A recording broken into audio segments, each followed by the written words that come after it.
So here we have the Seat Leon on a 67 plate. I'm going to start off by showing you around the outside of the car, and then we'll hop in and run through some of the controls on the inside. From the outside, you can see it's a 5-door car with alloy wheels and tinted windows. We're going to start off inside the boot area of it first of all.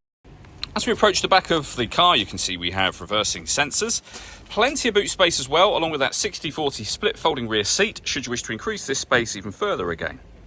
Okay, so we're just going to work our way back around to the front of the car, and as I mentioned, we'll hop in and run through some controls on the inside of it from there. Just briefly before we climb in, I think it's well worth seeing the interior from this exterior point of view. There's plenty to run through on the dashboard, so let's hop in and we'll do that now. Okay, now that we're inside the car, we're going to start with the dials. On the left-hand side, we have the rev counter and coolant temperature gauge. On the right-hand side, the speedometer and fuel gauge. In the centre, you can see the total miles for this car. They are 37,334. You can change information displayed above that using buttons on the steering wheel. We're on the driving data menu at the moment. So, for example, you can have a digital readout for the speedometer. There are other menus available to you as well, and you can see me cycling through those now.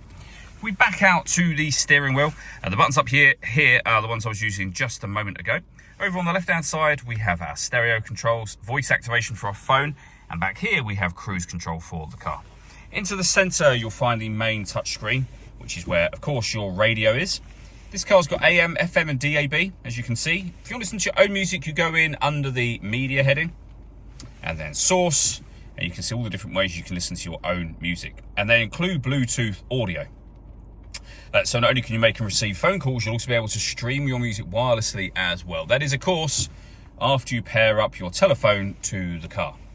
You can also connect up your smartphone, and depending on the phone you have, we have Android Auto and Apple CarPlay available. So loads of ways in which you can listen to your music in this car. Working our way down from there, we have dual zone climate control. You can adjust the passenger temperature, driver temperature. You can increase and decrease the fan speed. You can determine where you'd like the air to be distributed. The air conditioning's on at the minute, so that's off.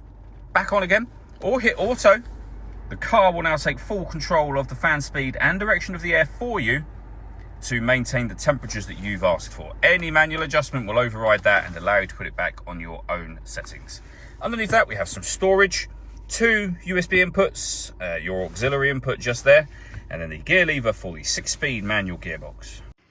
All that leaves me to say is thank you for taking the time to watch this video. If you'd like to come and see the car for yourself and have a test drive, please feel free to give us a call here at Surrey Specialist Cars. We'd love to hear from you soon.